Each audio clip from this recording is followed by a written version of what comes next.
Thanks for coming. We have two people to talk to you today. Dr. Ed Kahn from the Jefferson County Department of Health is going to talk first a little bit about the testing and the findings, and then Dr. Lauren Bruce with UAB, is the Chief Medical Officer for UAB, be available to kind of talk about the preparations that this hospital has taken to be prepared for situations such as this, and we'll be able to kind of give you an idea of what kind of care was given and how things ran during the period of time while the patient was here. So I'll let Dr. Kahn kind of start and go from there. Dr. Kahn, could you step right there in front of those mics? Can you start with the spelling of your first and last name? Edward, Edward, Kahn, Khan.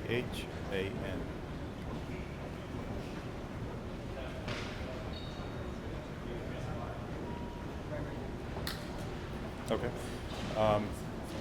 So as you know, there was a recent traveler who came from one of the countries where there are still active cases of Ebola virus disease, and under routine health department protocols, we monitor such individuals for the 21 days, which is the incubation period, the length of potential incubation period of Ebola, for fever or any signs or symptoms of the disease. This person did develop some symptoms which were consistent, that could have been from Ebola, but in the early stage we don't know if it's Ebola or it's many other infectious diseases that can present very similar to Ebola. And so this person was appropriately isolated, and tests were done for both Ebola as well as other conditions which could mimic that. So far our results have come back is that his Ebola test is negative, so this person does not have Ebola virus disease.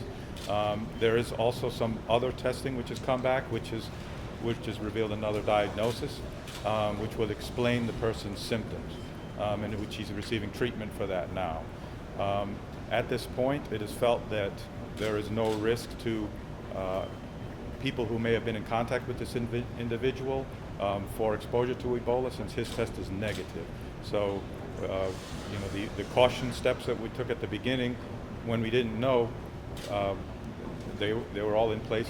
They worked well, but now we realize that he does not have Ebola, and that there's no risk to anybody else for infection. Can you confirm that this patient does have malaria? Well, I think out of respect for patient privacy, I won't say what his diagnosis was. I'll just say that there was another explanation found, and he's receiving treatment for that. Can you tell us about the patient as far as his spirits? How is he feeling? How's he doing? He's feeling better since beginning treatment. So. I kind of weigh heavily on his psyche that he couldn't have Ebola and be lessened on that. I don't know specifically about that, so Can you talk about what the symptoms were that led you to think this may or may not, this may be Ebola? What were the particular symptoms that were concerned? Again, I would rather refrain from discussing details of the person's case. I'll just say in general, early symptoms of Ebola can be very nonspecific: fever, headache, body ache, nausea, vomiting, abdominal pain, then can progress to more severe vomiting and diarrhea, shock, and then of course you hear the more dramatic manifestations at the later end. Those are the general symptoms. This is something you obviously trained for a lot. Did everything work as planned, or did you uncover some glitches that may need to be remedied? Everything worked pretty close as planned. I mean, everybody who arrives from one of these countries that have Ebola cases is monitored for 21 days. The monitoring was in place. There was a disease intervention specialist from the health department contacting this person twice daily, recording his temperature, any symptoms. And so when he developed symptoms, we were aware of it right away, and the appropriate protocols were put in place. And Dr. Rue may want to make specific comments about what was in place and how it was handled. What day was he? You said you were monitoring for 21 days. 7 days, 14 days, or? 5 days. 5 days back. Can you tell me how he traveled back into the U.S.? And was he tested for Ebola when he left and when he left the country, one of the 3 live Ebola countries, and then when he entered the U.S.? Yeah, they screen travelers from those 3 countries for fever as they travel. They're often checked multiple times. They connect usually through Europe and then come into one of 5 airports in the United States. and then they're screened at the airport upon arrival in the United States, and then they're given a little kit which has a thermometer, a daily log to symptoms and fever, temperature recording, and a cell phone to contact the health department. Do you know which airport he arrived through? JFK. And then are you all notified? Does what that group there at JFK notify Yes. his health department of origin, I guess? Right, because they find out which the ultimate destination of that person is, and they contact the state health department of that where they're going. The state health department contacts the county to which they're actually going to be in, and that's how it starts. Can you say what country this person traveled to? Again, I want to kind of not say too much about the specifics. You know, the three countries, as you probably know, are Guinea, Sierra Leone, and Liberia that still have active Ebola cases. Can you at least tell us, was he visiting relatives? Was it a missionary health? Was he doing there? He's not a healthcare worker, but I don't really want to say much more than that. And if I may give Guinea, Sierra Leone, and Uganda, the third? Liberia. Thank you. Dr. Rue would be able to comment on UAB's planning and preparations. We started Ebola preparations over a year ago when the outbreak first arose in West Africa. Dr. Rue sort of spearheaded that whole effort. Thank you. I see some familiar faces from the last year when there was the risk of Ebola. We've spent 2,500 hours training about 60 of our staff to prepare for caring for potential Ebola patients. And I think the community should feel reassured that we have in place a very safe mechanism to manage these patients if they were to actually present in Birmingham.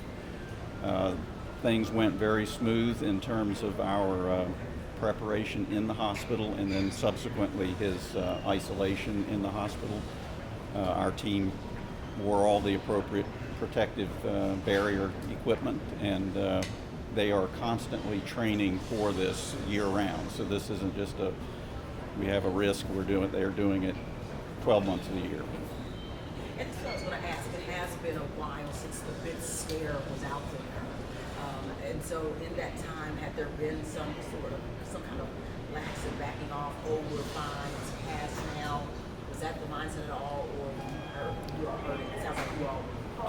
Yeah, we have been training actively, regularly for preparation. And, you know, I think the reality is it's Ebola today, and it could be another infectious disease process down the road. And we want our people to be fully prepared to address any of those challenges if they come up.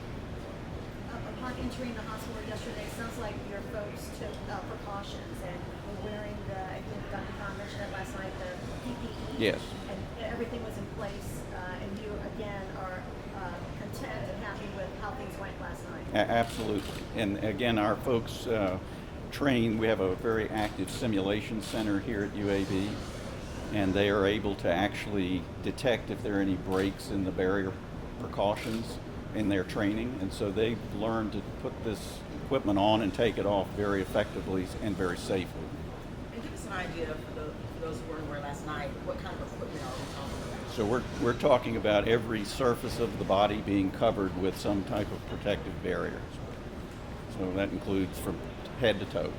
So take us kind of through that step by step. You get the call, potential patient coming in, is it cleared out, or all patients moved out of the ER? How does that work? Give us kind of a visual.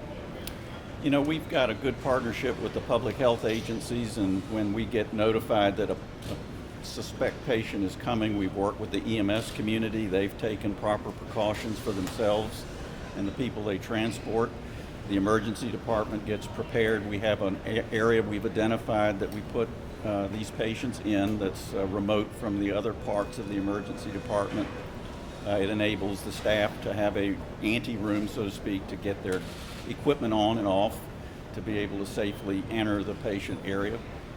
So that it's been, we've rehearsed this many times, and I think it's worked very well.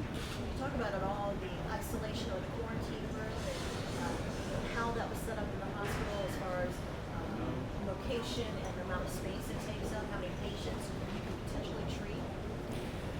Yeah, it's really an isolation area to start with, and we keep the patients in that specific area until the testing comes back whether or not they're positive. If it were to be positive, we've got identified an area in the hospital to care for the patients longer term. But in this case, it was clearly isolating the patient from the rest of the patients and staff, donning the appropriate equipment to protect the staff, and then waiting for the test results, which Dr. Khan's told you were negative for Ebola.